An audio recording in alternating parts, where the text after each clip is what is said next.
వాక్యోపదేశాలు కాదు, కానీ విజయ్కి ఎందుకో మరి ప్రభు నా పట్ల ప్రత్యేకమైన ప్రేమను అనుగ్రహించి దేవుడు తన ద్వారా నాకు అవకాశాన్ని ఇస్తూ వస్తున్నాడు. కాబట్టి సమస్త ఘనత మహిమ ప్రభావం ఆయనకే చెల్లును కాక. సో మీకు కొంచెం ఇంటరాక్టివ్గా ఉంటే బాగుంటుంది. అంటే ఐఎమ్ నాట్ ఏ టీచర్ కాబట్టి మీరు కూడా మాట్లాడుతుండండి నేను అడిగినప్పుడు. సో మనకప్పుడు ఒక టాక్ లాగా, ఒక బంధం లాగా ఉండాలని నేను ఆశపడుతున్నాను. అయితే మనం ఇలాగ ఉపవాస ప్రార్థన చేయడానికి ఒక బలమైన ఆధారం మన ప్రభు. ఆయన జీవితం అంతా ఉపవాసంతో ప్రార్థనతో నిండి ఉంది. ఏ మనిషిని బట్టి కాదు, కానీ ప్రభు మనం చూపిన మాదిరిని బట్టి మనం దీన్ని కొనసాగిస్తున్నాం. మనకందరికీ చాలా తెలిసిన విషయం, ప్రభు తన పరిచర్య ప్రారంభించినప్పుడే 40 దినాలు ఆయన ఉపవాసం ఉండి ప్రార్థనతో సిద్ధపడి తన పరిచర్యను ప్రారంభించారు. అంతేకాకుండా ఒక్కసారి మనం మార్కు సువార్త కానీ చూడగలిగితే, మార్కు సువార్తలో కూడా మనకు తెలిసిన వాక్య భాగం అది. మార్కు సువార్త 9వ అధ్యాయం.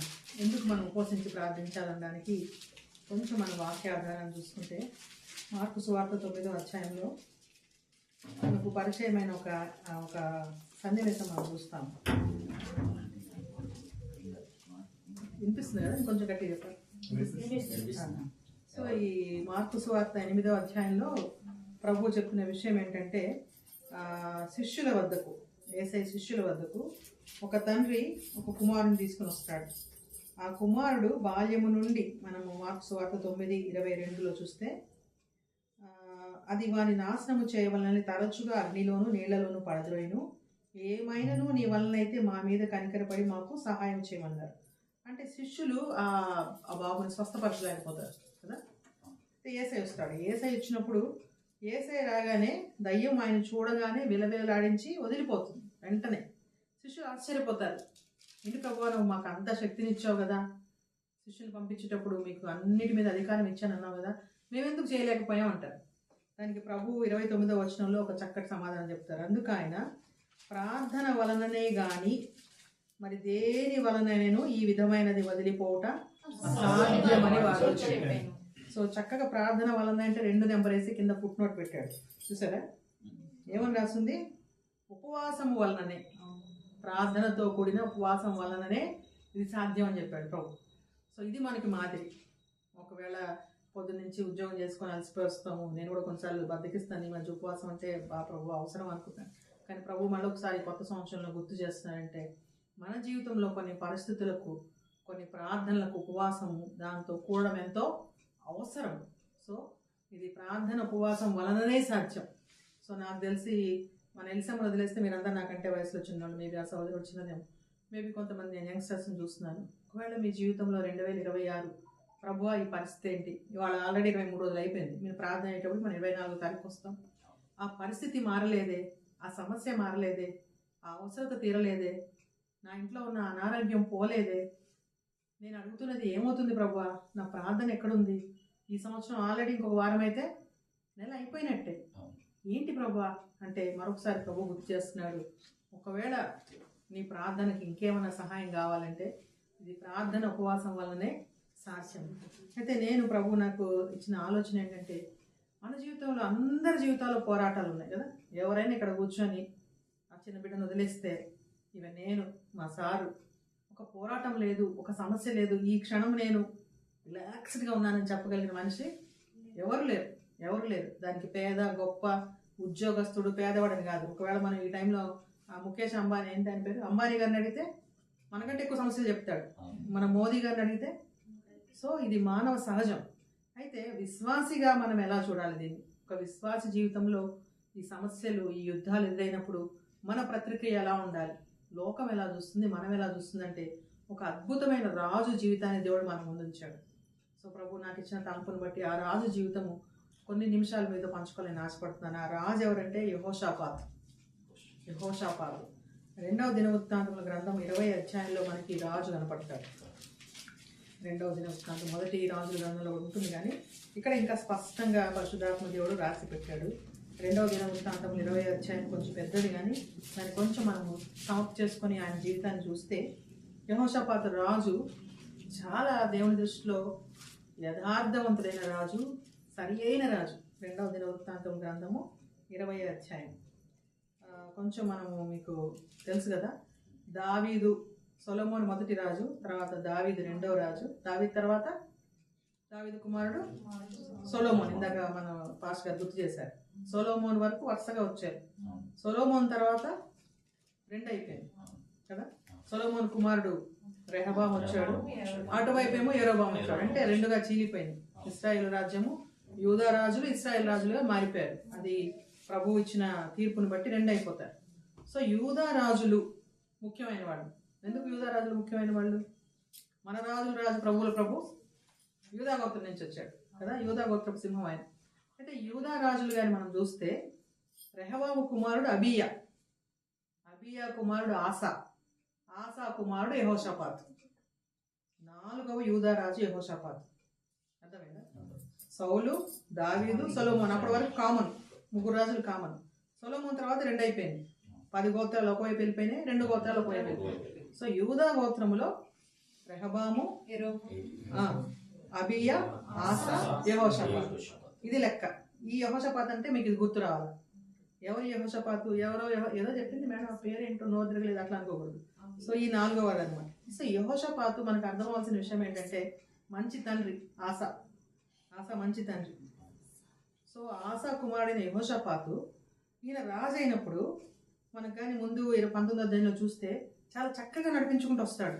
ధర్మశాస్త్రాన్ని మళ్ళీ తీసి ప్రజలందరికీ దాని గురించి చెప్పి ఒక కట్టడలు పద్ధతులు అన్నీ పెడతాడు. ఒకవేళ విశ్వాసగా మనం అనుకుంటా ఉండొచ్చు, ఇప్పుడు నిజంగా నేను సంతోషపడుతున్నాను, ముగ్గురు ఆల్మోస్ట్ యవనస్తులే ఉన్నారు. వీళ్ళు వచ్చారు ఈ టైంకి ప్రార్థనకి, ఈరోజు వర్కింగ్ డే కదా, వెళ్ళి వచ్చి మళ్ళీ రేపు పొద్దున ఆఫీస్ కూడా పోవాల్సి ఉందేమో, పనులకు పోవాల్సి ఉందేమో. ఒకప్పుడు ఉపవాస ప్రార్థనలు అంటే ఓన్లీ ముసలోళ్ళు పెద్దోళ్ళు ఉండేవాళ్ళు. నాకు మంచిగా అనిపించింది, వీళ్ళు ముగ్గురు యంగ్స్టర్స్ ఎట్లా వచ్చారు ఇప్పుడు ఈ పసిపిల్లని పెట్టుకొని. సో మనం అనుకుంటుండొచ్చు, నా జీవితంలో నేను కరెక్ట్గానే ఉన్నాను కదా, సంవత్సరం అంతా నేను ప్రార్థనలకు వెళ్తున్నాను కదా, వాట్ ఈజ్ ల్యాకింగ్, అన్నీ బాగానే ఉన్నాయి కదా అనుకోవచ్చు. యెహోషాపాతు కూడా ఇలాంటి రాజే, అన్నీ బాగా చేశాడు. అన్నీ బాగా చేస్తే 19వ అధ్యాయం చివరిలో ఏముంటుందంటే ఏం చెప్తున్నాడంటే, ధైర్యం వహించుడి, మేలు చేయుటకై యెహోవా మీతో కూడా ఉండను. ఇంత బాగుంది కదా.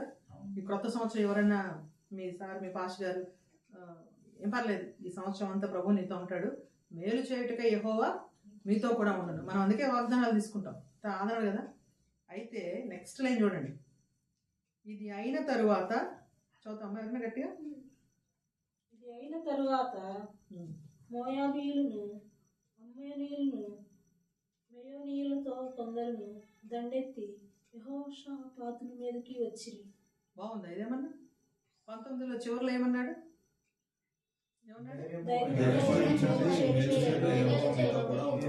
మీతో కూడా ఉండను. 20లో మొదటి వచ్చిన ఏమంటున్నాడు? ఏమైనా మ్యాచ్ అవుతుంది కదా, ఎట్లుంది కదా. పరిశుద్ధాత్మ దేవుడు ఎంత కేర్ఫుల్ గా రాశాడు పక్కనే. ఈయనేమనుకుని ఉంటాడు యెహోషాపాతు, మొత్తం ఇంకా అయిపోయింది, 26 అంతా మనకి దేవుడే చూసుకుంటాడు, హ్యాపీ. ఇది అయిన తరువాత వెంటనే జరిగిన పరిస్థితి ఏంది? ఒకళ్ళు కాదు, మోయాబీయులు, అమ్మోనీయులు, మెయోనీయులు కొందరు దండెత్తి యెహోషాపాతు మీదకి వచ్చారట. సో మన జీవితం అలాగే ఉండొచ్చు. నిజంగా నేను యథార్థంగా చెప్తాను. ఇక్కడ కూర్చొని తమ్ముడు గుర్తు చేసినప్పుడు, పోయిన శుక్రవారం లాస్ట్ ఫ్రైడే ఇదే సమయంలో నేను ఒక గొప్ప శోధన ఎదుర్కొంటా ఉన్నాను. ఇంట్లో చిన్న సమస్య వచ్చింది. నాకు ఎంత భయం వేసిందంటే, మా హస్బెండే సాక్ష్యం దానికి, చాలా భయపడిపోయాను నేను. ఏంటండి ఇది, మనం అనుకున్నది ఏంటి, జరుగుతుంది ఏంటి, ఈ మనిషి ఏంటి ఇలా బిహేవ్ చేస్తుంది, నేను ఎలా ఫేస్ చేయాలి? భయం, ఖచ్చితంగా భయం. ఏదో బాగా ముసుకేసుకొని వాక్యం చెప్తుంది అక్క అనుకోకండి, భయపడ్డాను. ఆయనే సాక్ష్యం. I was scared to that. అంటే నాకు చాలా భయం వేసింది. ఏంటి పరిస్థితి, నా వల్ల అవుతుందా, నేను తట్టుకోగలనా? అంటే నా విశ్వాసము 30 ఏళ్ళుగా పైగా నేను ప్రభుత్వం నడిచిన జీవితము, ఎప్పుడో 17 ఏళ్ళకి బాప్తిస్మం తీసుకున్నాను, ఇంతమంది సంఘాల్లో వాక్యం నేర్చుకున్నాను. బట్ అట్ ద టైం నేను భయపడిపోయాను, నిజంగా భయపడిపోయాను. యథార్థంగా మీ ముందు చెప్తున్నాను, భయపడిపోయాను. సో యెహోషాపాతు మీదకి వచ్చినట్టే నా మీదకి ఒక సమస్య, ఒక శోధన, ఒక శత్రువు ఉంటాయి కదా. పౌలు అంటాడు, మనం పోరాడే శత్రువులు అంటే ఎవరు? ఈ రక్తమాంసాలు కాదు, ఒక శత్రువు, అది ఒక కీడు నా మీదకి వచ్చింది. అయితే ఏముందంటే 2వ వచనంలో చూస్తే మనకు అంత టైం ఉండదేమో, ఒకళ్ళు వచ్చాను, పర్వాలేదా చదవమ్మా. అంతలో కొందరు వచ్చి సముద్రము ఆవలనుండు సిరియానులు తన నుండి గొప్ప సైన్యము ఒకటి నీ మీదకి వచ్చుచున్నది, చిత్తగించుము. వారు అససోన్ తామారు అను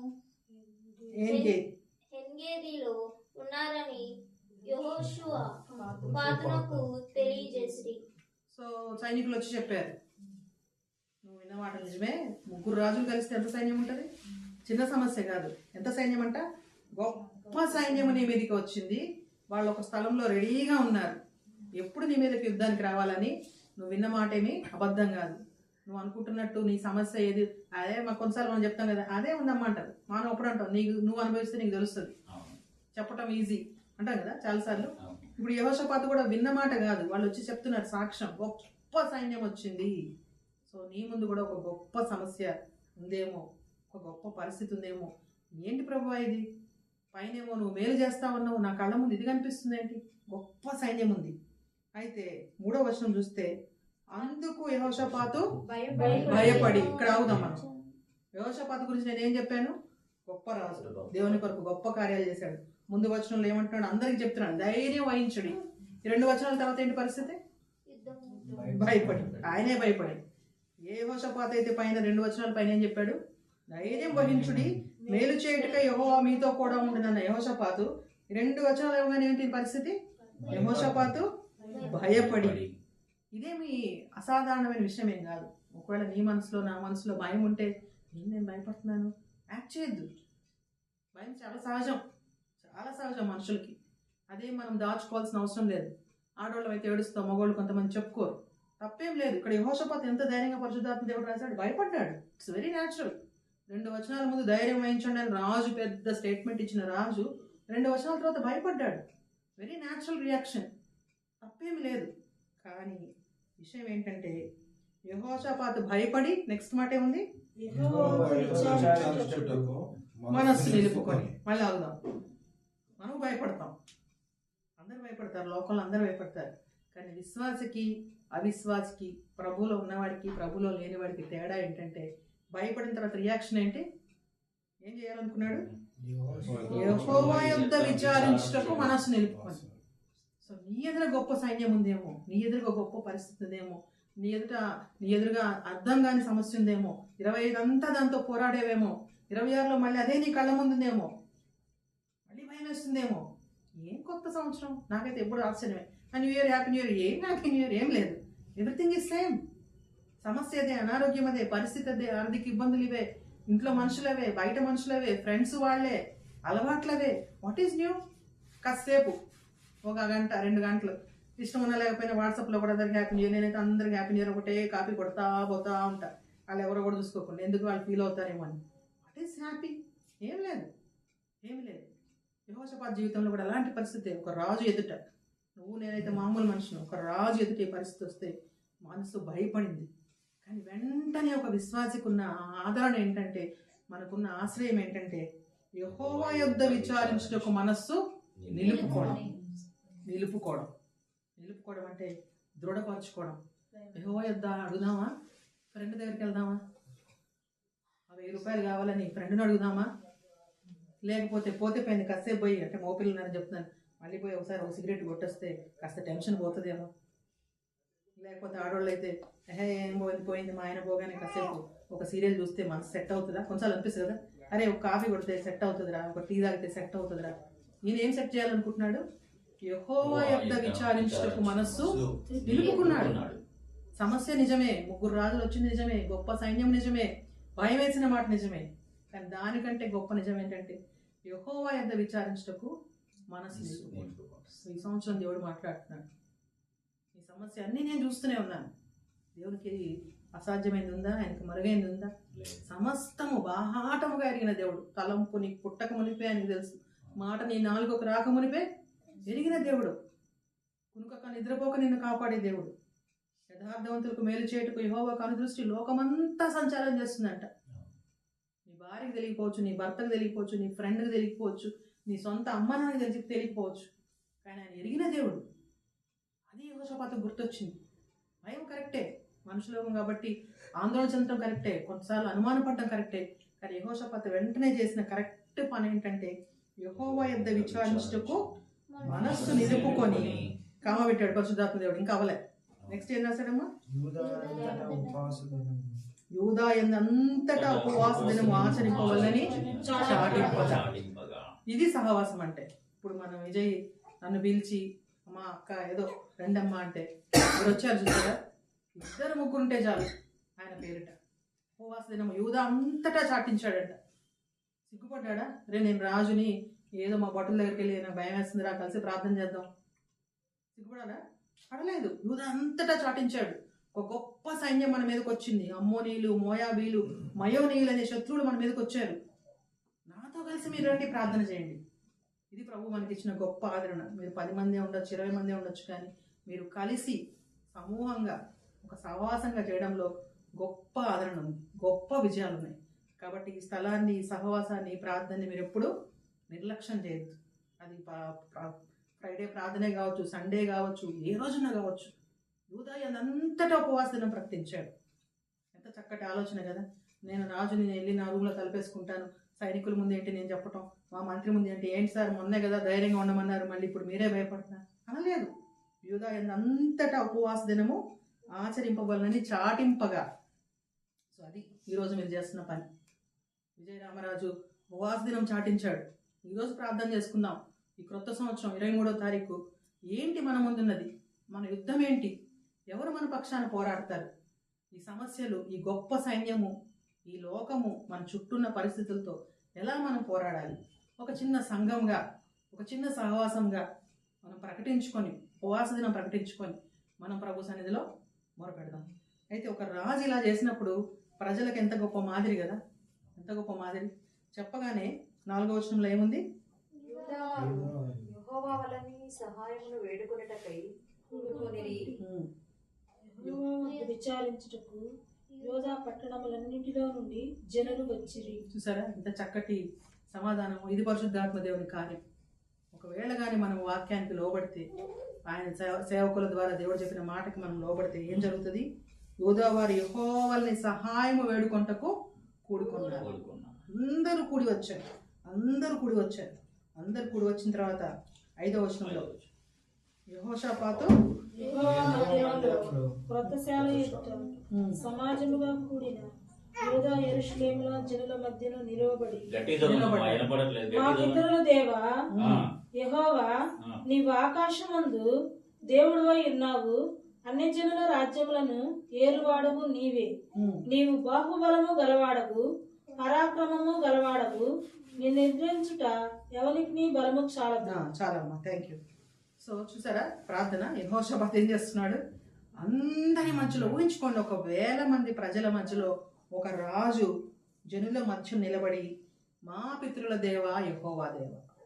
ముందుగా మన జీవితంలో ఏ యుద్ధానికి మనం సిద్ధపడ్డా, మన ముందు ఏ సమస్య ఉన్నా మనం గుర్తు చేయాల్సింది ఏంటంటే, మన దేవుడు మన పితరుల దేవుడు.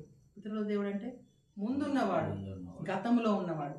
అబ్రహాము, ఇస్సాకు, యాకోబుల దేవుడు, మీ అమ్మ దేవుడు, మీ నాన్న దేవుడు. ఒకవేళ ఇక్కడ నువ్వు కూర్చుని ఆలోచిస్తున్నావు, మీ అమ్మ గుర్తు రావాలి. అరే మా అమ్మ కూడా ప్రార్థన చేసింది ఈయనకే కదా, మా నాన్న ప్రార్థన చేసేది ఈమెకే కదా, నా చిన్నప్పుడు మా నాయనమ్మ చెప్పేది, అరే ప్రార్థన చేసుకోరా, ఈరోజు బైబిల్ చదువుకోరా. Same God is God of our past. ఏ రోజైనా నీకు సమస్య వచ్చినప్పుడు ముందు నీకు గుర్తు రావాల్సింది, ఈయన గతంలో ఉన్న దేవుడు. ఇలాంటి పరిస్థితి నా జీవితంలో ముందు వచ్చినప్పుడు నన్ను కాపాడిన దేవుడు, పలానా రోజు నన్ను రక్షించిన దేవుడు, పలానా రోజు నా కన్నీళ్లు తుడిచిన దేవుడు, పలానా రోజు నా ప్రార్థన విన్న దేవుడు, పలానా పరిస్థితిలో నాతో ఉన్న దేవుడు.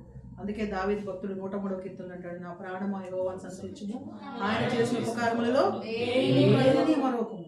సమస్య గొప్పదే, సైన్యం గొప్పదే, పరిస్థితి గొప్పదే, నీకు అర్థం కావడం లేదు, నీకేం చేయాలో తోచడం లేదు. గత సంవత్సరం అంతా పోరాడాను, మళ్ళీ అదే నా ప్రభువా. మరొక మారు పరిశుద్ధాత్మ దేవుడు గుర్తు చేస్తున్నాడు, ఈయన పితరుల దేవుడు, గాడ్ ఆఫ్ అవర్ పాస్ట్. మా పితరుల దేవా యెహోవా. ఇప్పుడు నెక్స్ట్, నీవు ఆకాశమందు దేవుడివై ఉన్నావంటే, ఇప్పుడు బుడ్డోడు ఓళ్ళో ఉన్నాడు అంటే ఇప్పుడున్నాడు. నువ్వు మా పితరుల దేవుడవు, ఇప్పుడున్న దేవుడవు, ఇప్పుడు కూడా ఉన్నావు. నువ్వు ఎక్కడున్నావు? ఆకాశమందు ఉన్నావు. ఇప్పుడు మనం ఈ చిన్న రూమ్ లో కూర్చొని ప్రార్థన చేస్తుంటే పైన ఉన్నాడు ఆయన. ఈ బిల్డింగ్ పైన పైన పైన మేబీ ఒక 50,000 అడుగులు పైకి వెళ్తే మధ్యాకాశం దాటి సింహాసనం మీద ఆయన ఈ క్షణాన ఆసీనుడై ఉన్నాడు. ఎందుకంటే ఆయన కునుకడు, నిద్రపోడు. ఈ క్షణాన్ని చూస్తున్నాడు. ఈ చిన్న రూమ్ లో ఈ 10 మంది ఏం చేస్తున్నారు, ఈ చిన్న బిడ్డలు ఇద్దరు కూడా పెట్టుకొని ఈ తల్లులు ఏం చేస్తున్నారు, నా గురించి ఏం మాట్లాడుకుంటున్నారు. మలాఖీలో అంటాడు కదా, ఆయన వంగి వింటాడట. నీతిమంతులు మాట్లాడుకుంటారు. సో యెహోషాపాతు అది గుర్తు చేసుకుంటున్నాడు, నువ్వు గతంలోనే కాదు ప్రభువా, ఈ క్షణాన నువ్వు ఆకాశం మంది ఎలా ఉన్నాడంట, దేవుడివై ఉన్నావు. నువ్వు మారలేదు ప్రభువా, నీ శక్తి మారలేదు. మా పితరులు చెప్పేవాళ్ళు, ఆయన మోషే గారు తీసుకొచ్చినప్పుడు యోర్దాను నువ్వు మాటతో ఎర్ర సముద్రాన్ని పాయలు చేసావంట, ఫరో రథాన్ని దాంట్లో ముంచేసావట, ఐగుప్తీలందరినీ నువ్వు చేసావట, ఆ ఫస్ట్ బోర్న్ జ్యేష్ఠుడంతా నువ్వు ఒకే రాత్రి చంపేసావట. మా పితరులకు 40 సంవత్సరాలు ఆకాశం నుంచి నువ్వు పొద్దున్నే లేవగానే మన్నా బయటకు వెళ్ళి తెచ్చుకొని తినడమేనంట. మనలాగా షాపు లేదు, స్విగ్గీ లేదు, ఏమీ లేదు. వాళ్ళకి మాంసం కావాలంటే పూరెళ్ళు వచ్చినాయంట, నీళ్లు కావాలంటే బండలోంచి వచ్చినాయంట. ఇది పితరులు, ఇది గతము. నీ జీవితంలో, నా జీవితంలో, గత శుక్రవారం నా జీవితంలో ఏం చేసిన మేలు. ఈ క్షణాన కూడా నువ్వు అదే దేవుడు అవుతాండ్రి. నీ శక్తి మారలేదు, నీ ప్రేమ మారలేదు, నీ కృప మారలేదు, ఏదే మారలేదు కదా. మనం అదే కదా అనుకుంటాం. ఆయన మారని దేవుడు, నిన్న నేడు ఏకరీతిగా ఉన్న దేవుడు. అది యెహోషాపాతు గుర్తు చేస్తున్నాడు. సెకండ్ పాయింట్, రాజ్యములను ఏలువాడవు నీవే. సో ఈ ముగ్గురు శత్రువులకి ఎవరు దేవుడు? వాళ్ళకు కూడా నువ్వే దేవుడు. నీ సమస్యకు కూడా ఈయనే దేవుడు. నీ సమస్యకు కూడా ఆయనే దేవుడు. నీ సమస్య ఆయన పరిమితిలోంచి, ఆయన పరిధిలోంచి దాటింది కాదు. నీ ముందు ఏ యుద్ధం ఉందో, ఏ గొప్ప సైన్యం ఉందో, ఏ సమస్యతో నువ్వు పోరాడుతున్నావో, 25 అంతా నువ్వు దేనికోసం స్ట్రగుల్ అయ్యావో, 26లో కూడా ఏది నిన్ను భయపెడుతుందో అది ఆయనకు తెలుసు.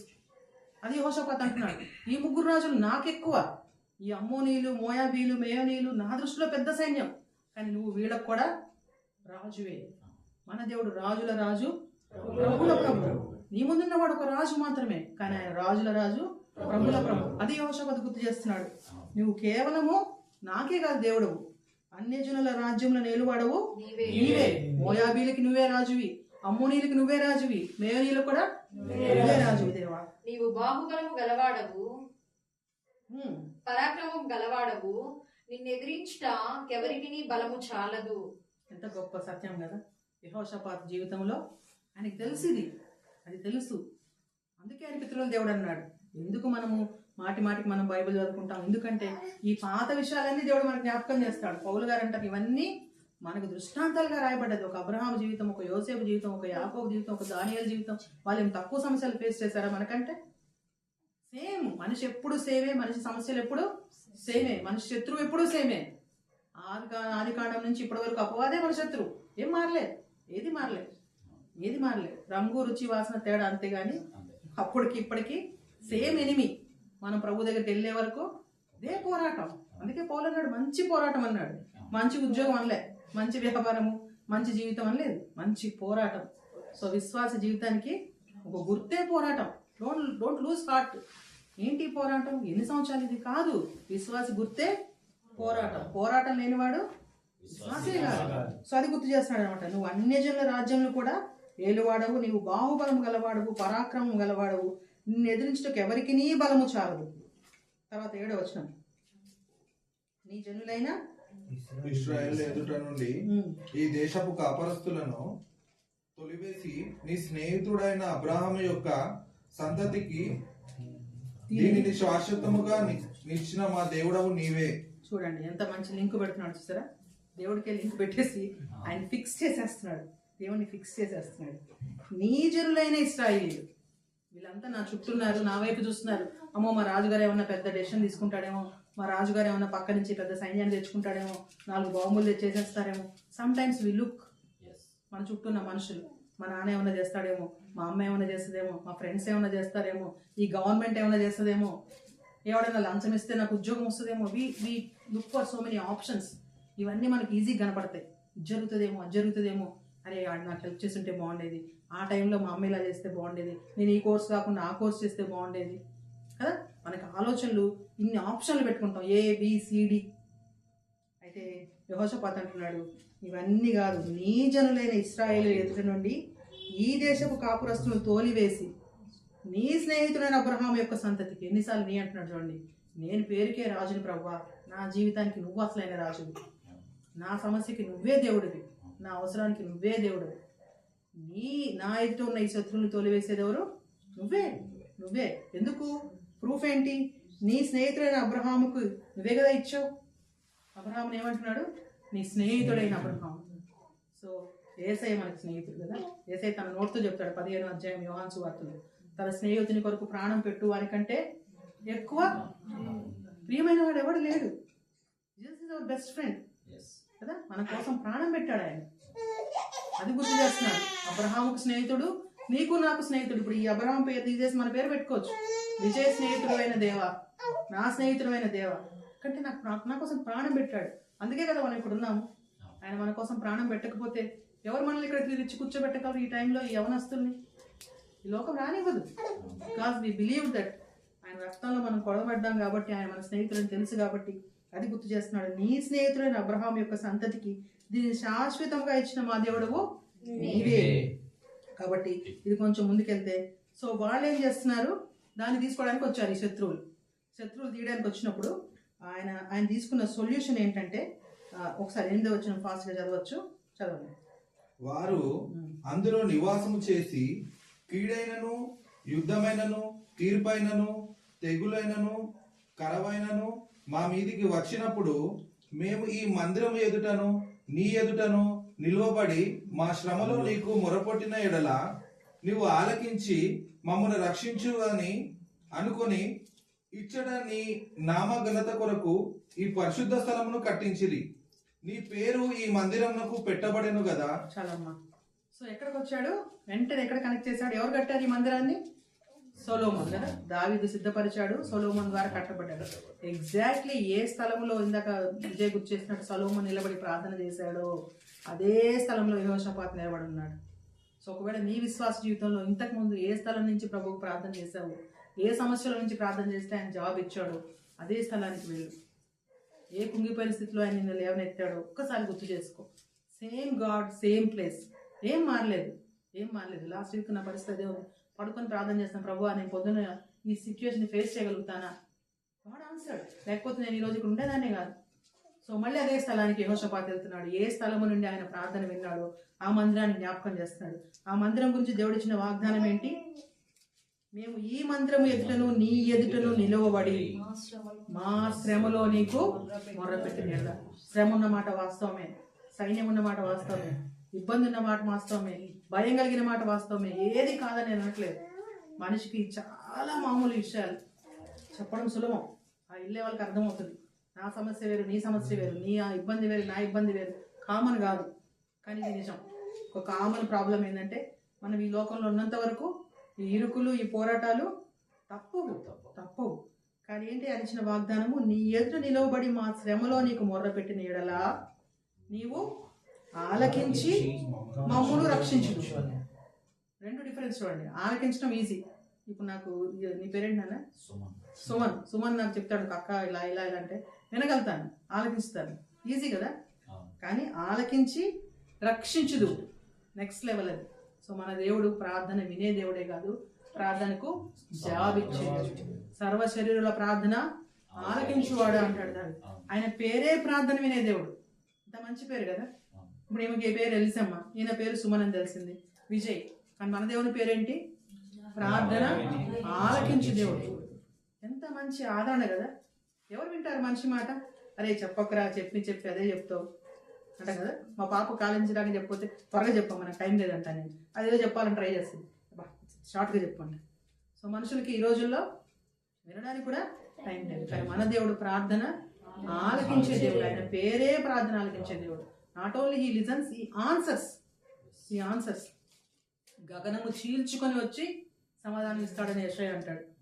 ఆయన గాలి మేఘముల మీద వచ్చి మనకు సమాధానం ఇస్తాడట. నువ్వు నాకు మొర్రపెట్టుము, నేను నీకు ఉత్తరం ఇచ్చేదను. అది మన దేవుడు. సో శ్రమలో నువ్వు మొరపెట్టినప్పుడు ఆయన ఆలకించి రక్షించుదు అనుకొని ఇచ్చట నీ నామ ఘనత కొరకు నీ పరిశుద్ధ స్థలమును కట్టించి నీ పేరు ఈ మందిరమునకు పట్టబడను కదా అంటున్నాడు. దేవుడిని అడుగుతున్నాడు కదా. ఇదేమన్నా మనకి దేవుడితో మాట్లాడినట్టుందా? ఫ్రెండ్స్ మాట్లాడుకున్నట్టుంది. సో మన ప్రార్థనలో ఈ సాన్నిహిత్యం ఎప్పుడు వస్తుందంటే, ద మోర్ వి ప్రే. ఇప్పుడు సుమను ఈ అబ్బాయి కూర్చున్నారు, వాళ్ళిద్దరికి ఏమండి అని మాట్లాడతారా? మీ ఇద్దరు ఫ్రెండ్సే కదా, అవసరం లేదు కదా. ఎరా ఫోన్ చేస్తే కూడా ఎరా అర్థమైపోద్ది. బాబు నేను సుమన్ అవసరం లేదు. మా పాప ఫోన్ చేస్తే చెప్పు అనేస్తాను. సో ఈ ప్రార్థనలో ఈ చనువు, ఈ ప్రార్థనలో ఇన్ని విషయాలు ఎలా వచ్చాయంటే, ఆ ప్రార్థన జీవితాన్ని చూపిస్తుంది, ఆ అలవాటుని చూపిస్తుంది. సో మనం ఒకళ్ళ దగ్గరికి వెళ్ళి మాట్లాడాలంటే ఆ ఈజ్ ఉండాలి, ఆ కన్వీనియన్స్ ఉండాలి. నేను ఫస్ట్ టైం వచ్చినప్పుడు నాకు కొంచెం కన్ఫ్యూజన్ ఉంది. ఈసారి ఆల్మోస్ట్ ఇక్కడికి వచ్చాను, అయినా ఒక్కసారి డౌట్ క్లియర్ చేసుకుందామని వచ్చాను. రెండోసారి ఆల్మోస్ట్ నేను ఒక్కదాన్ని వచ్చేయగలను. ఎక్కడి నుంచి వచ్చింది అది? మొన్న క్రిస్మస్కి వచ్చే ముందు నేను విజయ్ నాకు అసలు ఇక్కడ ఒక కాలనీ ఉందని 27 ఏళ్ళైంది నేను రైల్వేలో చేరి, కానీ నాకు అసలు తెలియదు. అర్థమవుతుందా? సో ఈ చనువు, ఈ ఇంటిమసీ ఎక్కడి నుంచి వచ్చిందంటే ఆయన ప్రార్థనా జీవితాన్ని సూచిస్తుంది. ఒకవేళ నీకు ఇలాంటి ప్రార్థనా జీవితం అలవాట్లేదేమో, ఏ మొహం పెట్టుకుని ప్రభు దగ్గరికి వెళ్ళను, అప్పుడు ఎప్పుడో చేశాను, అప్పుడు ఎప్పుడో వెళ్ళాను, ఏదో వస్తున్నాను పోతున్నాను, ఈ గొడవ ఆయనకి చెప్పొచ్చా? ఆయన వింటాడా? నాకు తెలుసులే బాబు నీ సంగతి అంటాడా? కానీ ఆయన ప్రార్థన వినే దేవుడు. సో ఈ ప్రార్థనా జీవితం మనకు ఒక అలవాటు అయినప్పుడు మనం వెళ్ళి ఆయన ఏమనొచ్చు, ఈ పేరు ఈ మందిరం పెట్టబడింది కదా, నీకు తెలుసు కదా, యేసయ్య నా సంగతి నీకు తెలుసు కదా, అది ఆ చనువు పెట్టుబడింది కదా అని కింద అంతా చెప్తున్నాడు. వీళ్ళంతా యుద్ధం చేస్తున్నారని చెప్పి ఒక్కసారి మనం మధ్యలో కానీ అది మీరు తర్వాత చదువుకుంటే అంటే వాళ్ళ గురించి చెప్తున్నాడు. 12వ వచనం చూస్తే, మా దేవా నీవు వారికి తీర్పు తీర్చవా, మా మీదికి వచ్చు ఈ గొప్ప సైన్యముతో యుద్ధము చేయుటకును మాకు శక్తి చాలదు, ఏమి చేయుటకును మాకు తోచదు, నీవే మాకు దిక్కు అని ప్రార్థన చేశాను. ఊహించండి, ఒక రాజు ఎలా ఉంది ప్రార్థన?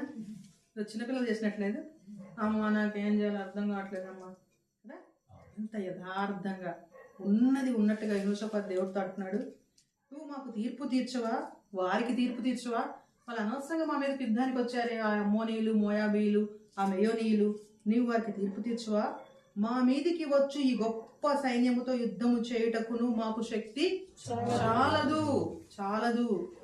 మన సమస్యలతో పోరాడడానికి ఈ 2026లో జయ జీవితం జీవించడానికి మన శక్తి చాలదు. అది యథార్థం. ఓ యెరుబ్బాబెలు, శక్తితో కాదు బలముతో కాదు, నీ ఆత్మ ద్వారా మాత్రమే ఇది సాధ్యము. మన శక్తి చాలదు. మన శక్తి చాలనప్పుడు ఆయన శక్తి మనలో పరిపూర్ణమవుతుంది. పౌలు అంటాడు కదా, నన్ను బలపరచు అని అంది నేను సమస్తము చేయగలను. కొంచెం కాదు, ఈ సంవత్సరం అంతా బైబిల్ చదువుకుంటాను, ఈ సంవత్సరం అంతా ప్రార్థనకు వస్తాను, ఈ సంవత్సరం అంతా విజయాలతో నేను ఆన్లైన్, కొంచెం కాదు, సమస్తము చేయగలవు. సో ఎంత యథార్థంగా అడుగుతున్నాడు, మాకు శక్తి చాలదు, ఏమి చేయుటకును మాకు తోచదు. క్లియర్, ఏం చేయాలో నాకు తోచట్లేదు అంతే. చాలాసార్లు మనం ఇలాంటి పరిస్థితికి వస్తాం. బయటికి పైన బాగానే కనిపిస్తాం, ఎలా ఉన్నా బాబు, బాగానే ఉన్నాడు, బాగానే అక్క, ఆల్ ఫైన్, కానీ మనసులో ఎవరికి చెప్పలేని ఒక దుఃఖం, ఒక లోటు, ఒక ఖాళీతనం. ఆ నవ్వు క్షణమే. తర్వాత మనకు తెలుసు మన సమస్య, మన దుఃఖం, మన లోటు అలాగే ఉంటాం. అదే యెహోషాపాతు అంటున్నాడు, ఏమి చేయుటకు నువ్వు మాకు తోచట్లేదు. అసలు అంత మంచి మాట కదా, కొంచెం తోచదు. వెంటనే ఆయనకు ఆన్సరు, నీవే మాకు దిక్కు అని చక్కటి దేవుని కృప. దావీదు అంత గొప్ప మహారాజు, ఎన్నో యుద్ధాలు చేసి జయించిన రాజు అంటున్నాడు, కొండల తట్టు నాకు కళ్ళు ఎత్తుచున్నాను, నాకు ఎక్కడ నుండి సహాయం వచ్చును, రాదు, ఎక్కడి నుంచి రాదు. ఆ కొండలు మనల్ని ఇంకా భయపెట్టిస్తాయి, ఆ సమస్యలు ఇంకా భయపెట్టిస్తాయి, ఇంకా బలహీనపరుస్తాయి. వెంటనే కొండల కంటే పైకి కళ్ళు ఎత్తితే అక్కడ ఎవరున్నారు? సింహాసనం మీద ఆకాశం అందు నీవు దేవుడవై ఉన్నావు. కొండల తట్టు నా కన్నులు ఎత్తుచున్నా, నాకు సహాయం ఎక్కడి నుంచి వచ్చును, రాదు కొండల మీద నుంచి, యెహోవా వలననే నాకు సహాయం. అది యెహోషాపాతుకు దేవుడు ఇచ్చిన కృప. నీవే మాకు దిక్కు. నా శక్తి చాలదు, నాకు అర్థం కావట్లేదు, ఈ శత్రువుని ఎట్లా ఫేస్ చేయాలి, ఎవరిని ముందు చేయాలి, ఎవరిని వెనక చేయాలి, నా జ్ఞానం అర్థం కావట్లేదు, నా ప్రేయర్ అర్థం కావట్లేదు, మేబీ నాకు ఏమి తోచడం లేదు. కానీ దేవుడు ఈ సమయంలో ఏం చెప్తున్నాడు, ఒకవేళ నువ్వు నేను ఆ పరిస్థితిలో ఉంటే నీవే మాకు దిక్కు అని ప్రార్థన చేశాను. 13వ వచనం, యూదా వారందరూ తమ శిశువులతోనూ భార్యలతోనూ పిల్లలతోనూ యెహోవా సన్నిధిని నిలవబడి, అప్పుడు మత్తన్యాకు పుట్టిన యెహీయేలు కుమారుడైన బెనాయాకు జననమైన జకర్యా కుమారుడును ఆసాపు సంతతి వాడును లేవీయుడును యహజీయేలు సమాజములో ఉండెను. యెహోవా ఆత్మ అతని మీదకి రాగా అతని ఇలాగు ప్రకటించెను. ఓకే, ఒకసారి చూద్దాం. ఎవరెవరు ఉన్నారంట? యూదా వారందరూ శిశువులతోనూ భార్యలతోనూ పిల్లలతోనూ 3 కేటగిరీలు చెప్పాడు. ఇక్కడ ఉన్నారు. ఇక్కడ ఈ శిశువు అంటే అది ఒళ్ళో ఉండేవాళ్ళు శిశువులు, ఇయో పిల్లలు. చక్కటి కదా.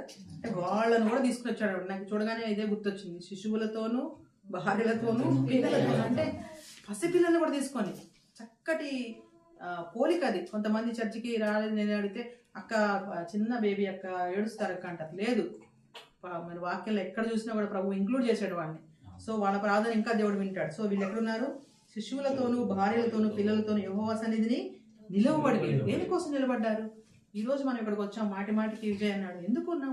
నా మాటలు మీ మాటలు కాదు, ఆయనేం మాట్లాడతాడు. ఏం మాట్లాడతావు ప్రభు ఈ పరిస్థితుల్లో? నా దిక్కు తోచడం లేదు, నాకు ఏం చేయాలో అర్థం కావట్లేదు. ఈ సైన్యము, ఈ సమస్య నా ముందు కొండలాగా ఉంది. సంవత్సరం అయితే మారింది కానీ పరిస్థితి ఏమీ మారలేదు. సో ఏంటి మనకి ఇచ్చేది ధైర్యం? దేన్ని బట్టి మనకు ఆదరణ? ఈ 2026లో 23 రోజులు ఆల్రెడీ అయిపోతే what is our strength, what is our source అంటే ఆయన మాట. ఆయన మాట కోసం మనం ఇక్కడ ఉన్నాం. ఏ మాట ద్వారా మనల్ని ఆదరిస్తాడో, ఏ మాట ద్వారా బలపరుస్తాడో, ఏం మాట్లాడతావు తండ్రి? ఎందుకంటే ఆయన మాట్లాడితే ఆ మాటల్లో జీవం ఉంటుంది, జీవం ఉంటుంది. ఆ జీవం మనల్ని బ్రతికిస్తుంది. మనుషుల మాటలు కాదు.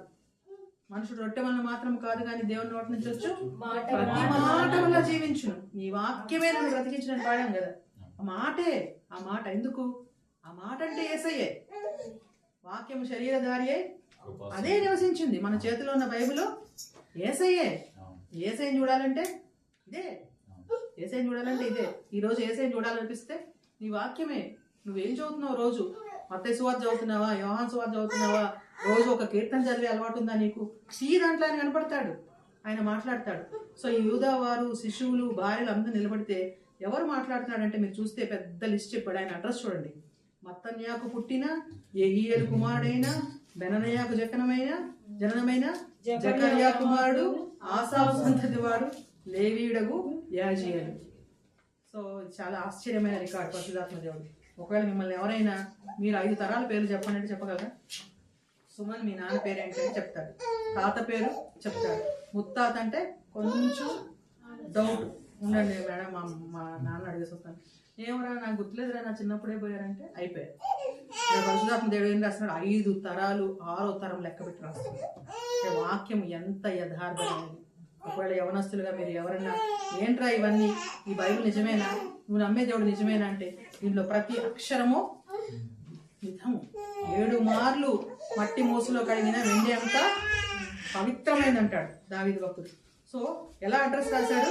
3-4-5-9 railway quarters colony, quarter number 4/5 by A Vijayaraju, mobile number. ఇంత డీటెయిల్గా రాశాడు. ఎవరు మాట్లాడుతున్నాడంటే లేవీయుడైన యెహజీయేలు సమాజంలో ఉండెను, యెహోవా ఆత్మ అతని మీదకి రాగా అతడు ఇలాగూ ప్రకటించాడు. అంటే ఒక్క మాటలో మనం చెప్పాలంటే పాస్టర్ గారు, దేవుని సేవకుడు. లేవీలంటే అదే కదా, పాస్టర్ గారు అక్కడ నిలబడ్డాడు. ఒక్కసారి గమనించండి, ఎందుకు మనకి విశ్వాసాల సహవాసం అంటూ, ఎందుకు మనకు ఒక మంచి కాపరి అవసరం, ఎందుకు దేవుని వాక్యంలో సరిగ్గా నడిపించగలిగిన ఒక కాపరత్వం కింద మనం ఎందుకు ఉండాలి? నాకు నేను సరిపోతాను, నేను ఆన్లైన్ చూసుకుంటాను, లేకపోతే ఇంకోటి చేస్తాను, అది కాదు దేవుని పద్ధతి. యెహోషాపాతు ఇంత మంచి రాజు, దేవుని ఎదురు ఇంత గొప్ప ప్రార్థన చేస్తే ఆయనతో డైరెక్ట్గా మాట్లాడాలి కదా దేవుడు. ఎవరిని పంపిస్తున్నాడు? తన సేవకుని పంపిస్తున్నాడు. ఇది చాలా మంచి క్రమం దేవుడు పెట్టింది. మన సేవకుడిని, దేవుడు మన మీద ఉంచిన కాపర్ని మనం గౌరవించడం, వారి మాట వినడము మంచిది. అది మనకు మేలు, చాలా మేలు. మేము ఆన్లైన్లో చూస్తాము, అక్కడ వెళ్తాం, ఇక్కడ వెళ్తామని ఈ రోజుల్లో ఈ తలంపులు వాక్యానుసారమైనవి కాదు. దేవుడు ఒకరిని అభిషేకించి ఒక దర్శనం ఇచ్చి అది తన ఇంట్లో ఒక రూమ్ మార్చుకోవడం, లేకపోతే ఏదో ఒక రకంగా ఒక పరిచయం చేస్తున్నాడంటే ఆ కాపరితో మనం కలిసి ఉండడం, వారి చేతుల్ని మనం బలపరచడం, వారికి మనం లోబడ్డం ఎంతో దీవెనకరం. సో యెహోషాపాతు రాజు ఇంత మంచి రాజు, ఇంత ధైర్యంగా నిలబడి అక్కడ మాట్లాడుతుంటే యెహోవా ఆత్మ తన సేవకుని మీదకి వచ్చి రాగా అతడు ప్రకటించును. 15వ వచనం చదువున్నాను. యూదావారులారా, యెరూషలేము కాపరస్తులారా, యెహోషాపాతు రాజా, మీరందరూ ఆలకించుడి. యెహోవా సెలవిచ్చినదేమనగా, ఈ గొప్ప సైన్యమునకు మీరు భయపడకుడి, జడియకుడి. ఈ యుద్ధము మీరు కాదు, దేవుడే జరిగించును. ఆమేన్. చూసారా దేవుని సమాధానం ఏం చెప్తున్నాడు? ఎంత చక్కటి సమాధానం కదా. యూదా వారులారా, యెరూషలేము కాపురస్తులారా, యెహోషాపాతు రాజా, అందరినీ దేవుడు అడ్రస్ చేశాడు. అందరినీ, చిన్నలు మొదలుకొని పెద్దలు మొదలుకొని రాజుకు కూడా దేవుని దగ్గర సమాధానం ఉంది. మీరు అనుకోవచ్చు, నాతో దేవుడు మాట్లాడతాడా, నాకు ఆ అన్నంత భక్తి లేదే, లేకపోతే అక్కంత భక్తి లేదే, అంత విశ్వాస జీవితం లేదే, నాలో ఈ లోటుపాట్లు ఉన్నాయే, నేను ఉండాల్సినంతగా లేనే, నాలో ఈ బలహీనతలు ఉన్నాయే.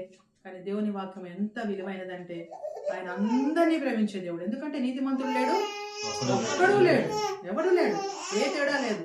మనుషులందరికీ ఉన్న కామన్ లక్షణం ఏంటంటే అందరు పాపులే, ఒకటే జబ్బు, కోవిడ్ లాగా.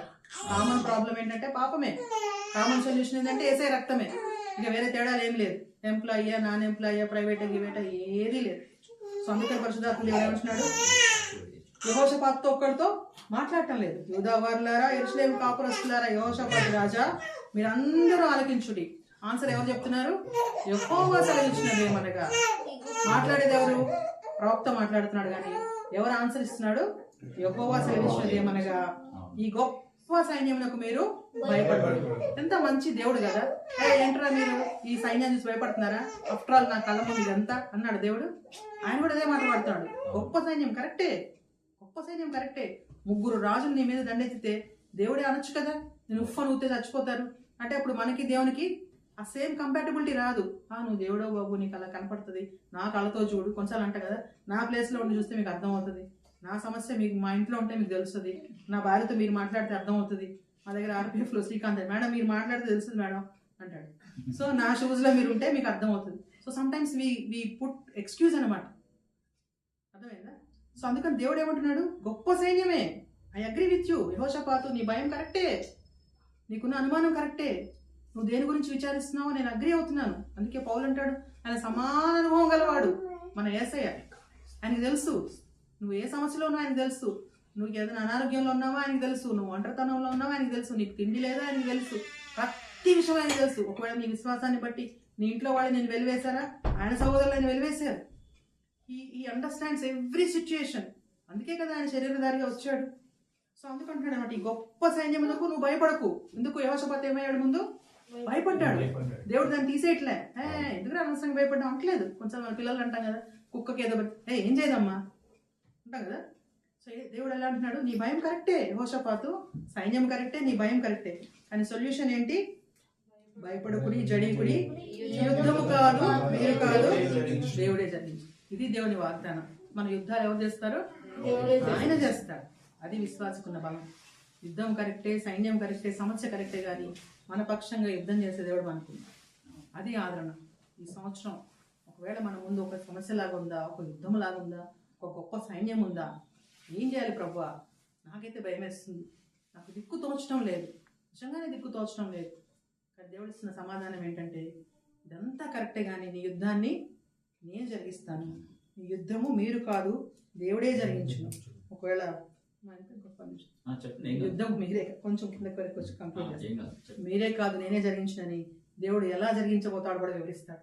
మన దేవుడు ఎంత గొప్ప దేవుడు అంటే, ఆయన మెజిషియన్ కాదు. నేను ఎప్పుడు చెప్తాను, ఆయన మ్యాజిక్ చేయడు. He wants you to understand. ఒకవేళ మీ జీవితంలో ఇలాంటి పరిస్థితుల్లో మీరు వెళ్తుంటే ఆయన దగ్గరగా నువ్వు ఉండి చూడాలని కోరుకుంటాడు. నన్ను పడుకోలేకపోతుంది, నేను లేచేటడికి ఇదంతా మాయమైపోద్ది అంటే అది ట్రిక్. అది మన దేవుడు ట్రిక్స్ చేసే దేవుడు కాదు. ఆయన ఏం చేసినా అది శాశ్వతమైనది ఉంటుంది. ఆయన మార్పులు శాశ్వతమైనవి. అందుకే పౌలు అంటాడు కదా, కాగా ఎవడైనా క్రీస్తునందున ఎడల వాడు నూతన సృష్టి, పాతవి గతించును, ఇదిగో కొత్త వాయను.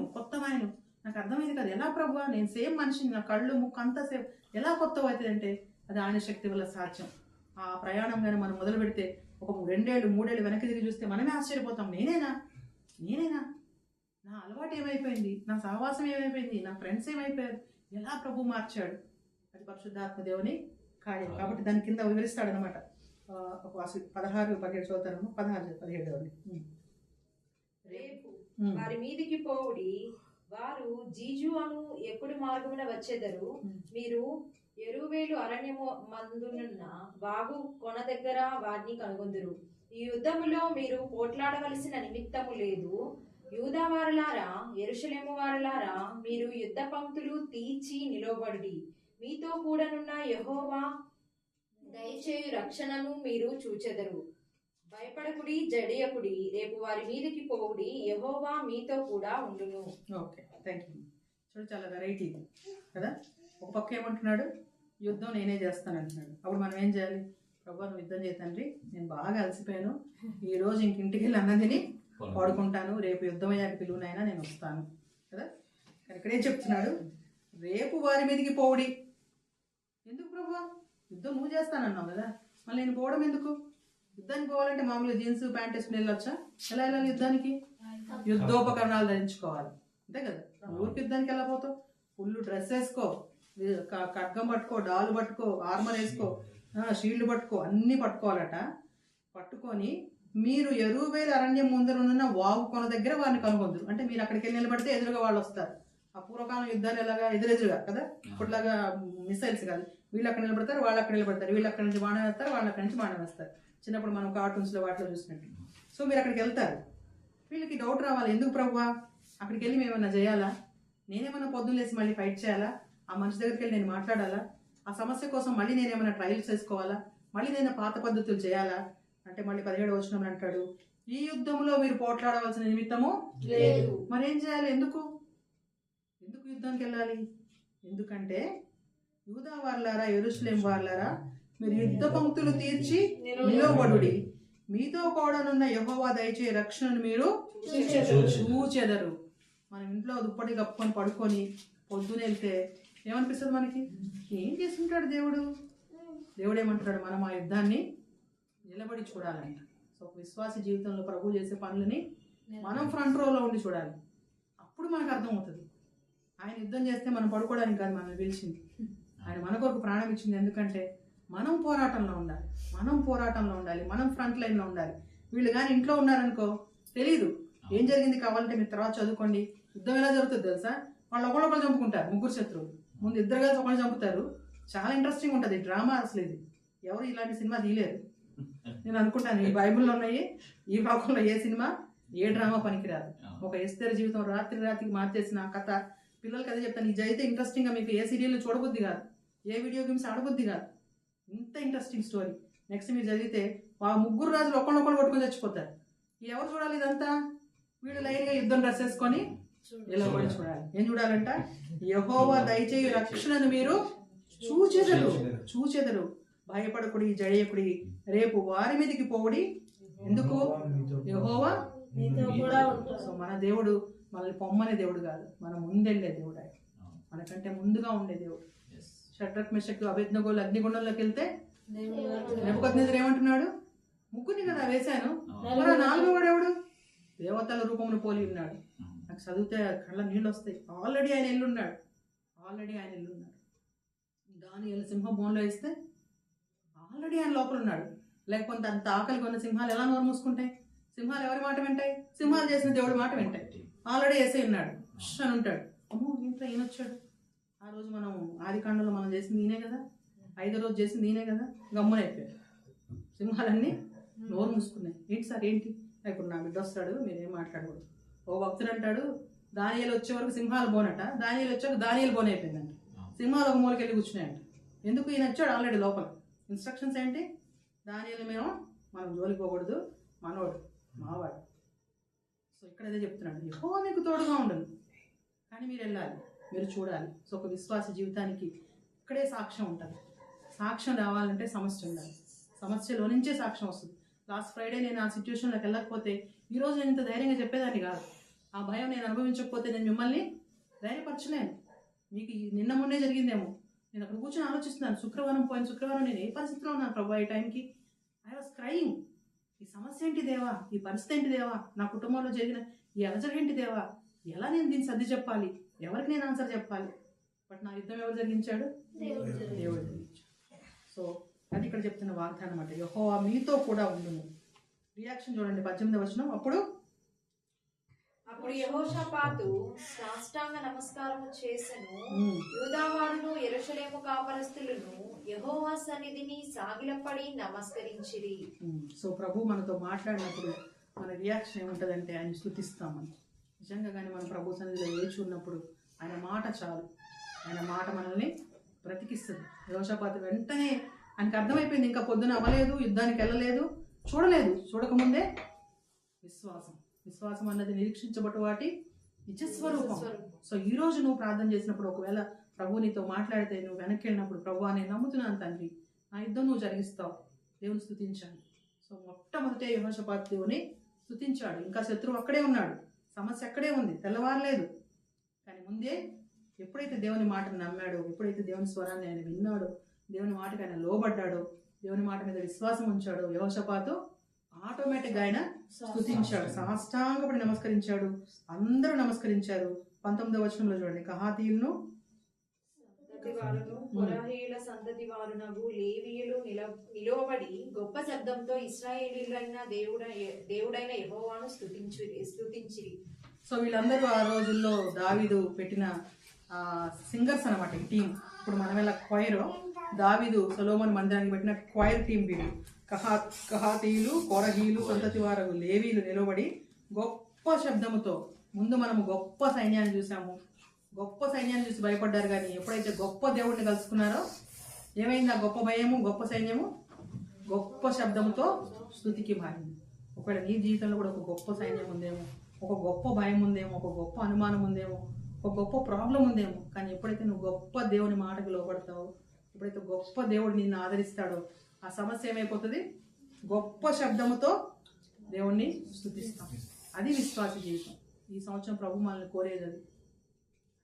సో గొప్ప శబ్దంతో స్తుతించారు. కింద మనం చూస్తే ఈ యుద్ధానికి వీళ్ళు ఎలా వెళ్తారంటే, కావాలి తర్వాత చదువుకొని 37 వచనాలు ఉన్నాయి. ముందు క్వైర్ వెళ్తుందంట, తర్వాత సైనికులు వెళ్తారు. ఈ ప్రపంచంలో ఏ యుద్ధం ఇలా జరగలేదు. ముందు క్వైరు, వెనక వీళ్ళు వెళ్తారు. వెళ్ళి ఆయన చెప్పినట్టుగా నిలబడతారు. నిలబడితే జరిగిన విషయం ఏంటి? వాళ్ళు ఒకళ్ళ మీద ఒకళ్ళు పడి చంపుకున్నారు. ఒకటి లాస్ట్ చూస్తే విక్టరీ ఒకటి చదువుకుందాం. 24వ వచనం. యూదావారు అరణ్యమందున్న కాపురుల దుర్గము దగ్గరికి వచ్చి సైన్యముల తట్టు చూడగా వారు శవములై నేల పడి ఉండిరి, ఒకడును తప్పించుకొనలేదు. ఎవరన్నా యుద్ధం చేశారా?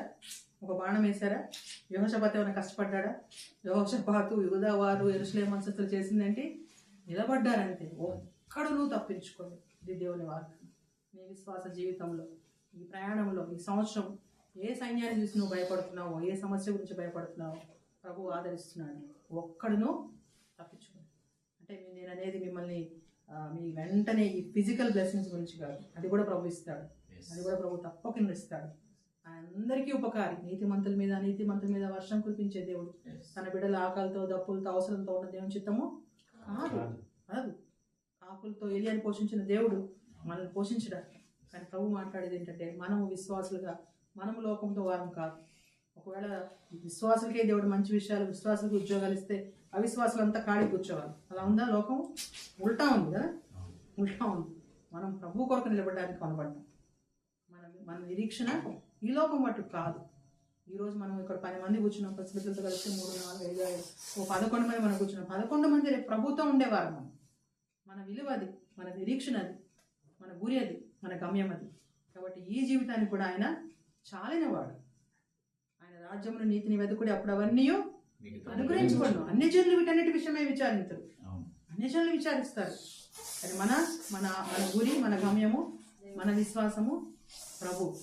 కాబట్టి ఈ క్రొత్త సంవత్సరంలో దేవుడు ఈ మాటలు బట్టి మిమ్మల్ని ఆదరించాలని, మీ ముందున్న పరిస్థితి ఏదైనప్పటికీ యెహోషాపాతు రాజు వలె యెహోవా యొద్ద విచారించుటకు మనసు నిలుపుకొని ఉపవాసంతో ప్రార్థించినప్పుడు, విశ్వాసంతో కలిసి ప్రార్థించినప్పుడు, చిన్న గుంపుగా మనం కలిసి ప్రార్థించినప్పుడు, ఆయన ఉన్న స్థలంలోనే మన మొరవిని మనల్ని ఆలకించి రక్షించే దేవుడు, మనల్ని ధైర్యపరిచే దేవుడు. భయపడకుడి, జడికుడి. 2 సార్లు ప్రభు ఈ మాటలు చెప్తారు. 16వ వచనంలో మన కింద కూడా, మీరు భయపడకుడి, జడికుడి. ఈ గొప్ప సైన్యమునకు మీరు భయపడకుడి, జడియకుడి. ఈ యుద్ధం మీరు కాదు, దేవుడే జరిగింది. ఒకవేళ మీరు ఈ స్థలం నుంచి వెళ్ళిపోయి లాస్ట్ ఇయర్ ఆ మేడం వచ్చి ఏం చెప్పారంటే, ఈ క్రక్స్ ఇది గుర్తుపెట్టుకోవాల్సింది ఏంటంటే, మన జీవితాల్లో యుద్ధాలు జరిగించేవాడు మన దేవుడు. ఆయన మన పక్షంగా ఉండగా మనకు విరోధమైనది ఏదీ లేదు. రూపింపబడింది ఏది కూడా ఆయన ప్రేమ నుండి మనల్ని రెవాపనేరదు కదా. రోమపత్రిక 8వ అధ్యాయం పౌలదే అంటాడు, వస్త్రహీనత, మరణం, జీవం అన్నీ అదే కదా మన సమస్యలు. దాంట్లోనే ఉంది ఆ లిస్టు. ఏది కూడా క్రీస్తు ప్రేమ నుండి మనల్ని ఎడబాపనేరదు. ఇంతకుముందు ఎడబాయలేదు, ఇప్పుడు ఎడబాపదు. కాబట్టి ధైర్యం తెచ్చుకోండి. చిన్న గుంపుగా ఉన్న విశ్వాసులారా, ఈ సంవత్సరం ప్రభు ఈ రీతిగా మనల్ని నడిపించాలని, మన యుద్ధాలు ఆయన చేస్తాడని ఎరిగి మనం ధైర్యంతో ప్రభు కొరకు జీవించాలని, విశ్వాసంతో ముందుకు సాగాలని, ఆయన వాక్యానికి లోబడాలి. ఇక్కడ సొల్యూషన్ ఏంటంటే, ప్రభు మాట సెలవిచ్చాడు. యెహోషాపాతు సాష్టాంగ నమస్కారం చేశాడు. So read your Bible everyday. నేను ఎప్పుడు ఎక్కడికి వెళ్ళినా చెప్పేది ఒకటి, వాక్యమే మనకు ఆధారం. వాక్యమే మనకు ఆధారం. ఆయన వాక్యం ద్వారా మనతో మాట్లాడతాడు, మనం బలపరుస్తాడు, ఆదరిస్తాడు. ఆయన వాక్యం ఈ సంవత్సరంలో మన పాదాలకు దీపంగా వెలుగుగా ఉంటుంది. ఏ మార్గంలో వెళ్ళాలి ఆయన నడిపిస్తాడు, ఆయన స్థిరపరుస్తాడు, విశ్వాసంలో స్థిరపరుస్తాడు. అంతేకాదు తన ఐశ్వర్యంలో మన ప్రతి అవసరాన్ని ఆయన తీర్చే దేవుడుగా ఉన్నాడు. సో అట్టి మాటలతో దేవుడు మిమ్మల్ని దీవించుగాక, ఈ సహవాసాన్ని దీవించుగాక. నేనేం పెద్ద రీచని కాదు, లేదా క్షమించండి.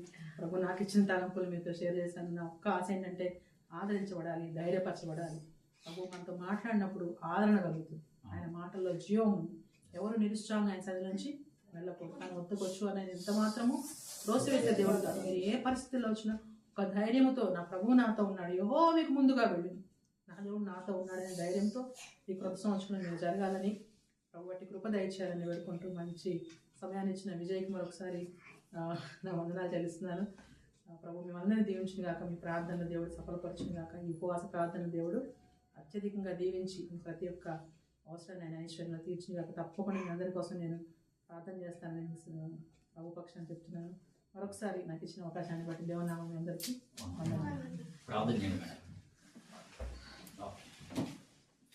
మహాపరిశుద్ధుడా, చేయగల తండ్రి, కృపగల దేవా, నీ పాదాలకు స్తుతులు, స్తోత్రము నాయన, స్తోత్రము తండ్రి, స్తోత్రము నాయన, స్తోత్రము తండ్రి. ఎంత నమ్మదగిన దేవుడు నాయన, ఎంత కృపగలిగిన దేవుడు తండ్రి. ఆయన మా పట్ల తండ్రి, చిన్న మంద పట్ల తండ్రి మీరు కలిగి ఉన్న ఈ గొప్ప తలంపుని బట్టి నీకు స్థితిని చెల్లిస్తున్నాను తండ్రి. ఈ సమయంలో నాయన కొద్ది మందిని కానీ పాదాల వద్ద చేరడానికి తండ్రి మీరు ఇచ్చిన ఈ కృపను బట్టి నీకు స్తోత్రములు తండ్రి. మా ఒక్కొక్కరి జీవితాల్లో నాయన ఈ క్షణం వరకు మీరు చేసిన మేళ్ళన్నీ జ్ఞాపకం చేసుకుంటుంది. మా పితృల దేవుడవు నాయన, నీ పాదములకు స్తోత్రములు. అంతేకాదు నాయన ఈ క్షణ ఆకాశం అందు మీరు ఆసనమైన దేవుడవు తండ్రి. ఆయన అన్ని జనులకు తండ్రి, రాజులకు మీరే దేవుడవు నాయన. మా జీవితంలో ప్రతి పరిస్థితికి మీరు దేవుడవు నా తండ్రి. రాజుల రాజు నాయన, ప్రభులో ప్రభు తండ్రి. అలాంటి దేవుని ఎత్త మేము మోకాళ్ళని తండ్రి నేను అలాంటి దేవుని ఎత్త మేము చేరి ప్రార్థిస్తున్నామని మరొకసారి నీకు స్తుతులు చెల్లిస్తున్నాను తండ్రి. ఇచ్చిన మందని మీరు దీవించండి నాయన, వచ్చిన ప్రతి బిడ్డని మీరు దీవించండి తండ్రి. ఏ కారణాన్ని బట్టి మేము ఇక్కడ లేవు నాయన, ఆత్మదేవ మీరు మమ్మల్ని ప్రేరేపించి ఇక్కడ నడిపించారు తండ్రి. మీరు మాతో మాట్లాడాలని ఆశపడి పిలిచారు నాయన, మమ్మల్ని మీరు బలపరచాలని అన్నారు తండ్రి. నీకు స్తుతులు చెల్లిస్తున్నాం తండ్రి. మీరు మా మధ్యలో ఉన్నందుకు, మీ సన్నిధి, మీ సహవాసం మాతో ఉన్నందుకు స్తుతులు చెల్లిస్తున్నాను తండ్రి. పేరు పేరు వచ్చిన ఈ బిడ్డలు మీరు దీవించండి నాయన. వారి హృదయాలని, వారి జీవితాలు ఎరిగిన దేవుడు తండ్రి. ఈ క్రొత్త సంవత్సరంలో నాయన ఏ గొప్ప సైన్యం వారి ముందుందో నాయన, ఏ సమస్యకు భయపడుతున్నారో తండ్రి, ఏ అనారోగ్యానికి, ఏ ఆలోచనకి, ఏ ఆర్థిక ఇబ్బందులకు బిడ్డలు తలడిపోతున్నారో నా తండ్రి కరుణించు నాయన, కరుణించు తండ్రి. భయపడకుడి, జడకుడి, యుద్ధం మీరు కాదు నేనే చేస్తానని బిడ్డలు మీరు ధైర్యపరచండి తండ్రి. ధైర్యపరచండి నాయన, విశ్వాసంలో స్థిరపరచండి. విజయ్ని తన కుటుంబాన్ని బట్టి స్తోత్రములు. ఈ చిన్న పరిచర్ని మీరు దీవించండి తండ్రి నాయన. ఈ చిన్న గృహాన్ని మీరు దీవించండి తండ్రి. పరిచర్య ద్వారా ఈ స్థలంలో అనేకులు బలపడ్డకు నా తండ్రి. కొండ మీద కట్టబడిన పట్టణం వల్ల తండ్రి అనేకులకు వెలుగుచ్చినట్టు తండ్రి. ఈ చీకటి లోకంలో నాయన, ఈ భయంకరమైన లోకంలో తండ్రి నా ప్రభువా ఆదరణగా మేము ఉండటానికి, ఉప్పుగా వెలుగుగా ఉండటానికి బిడ్డను దీవించండి.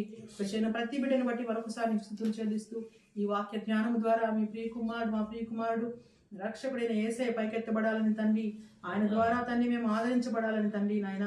సమస్త ఘనత, మహిమ, ప్రభావాలు మీకే ఆరోపిస్తూ ఈ ప్రార్థన మా రక్షకుడైన యేసయ్య నామమును బట్టి ప్రార్థిస్తున్నాను తండ్రి.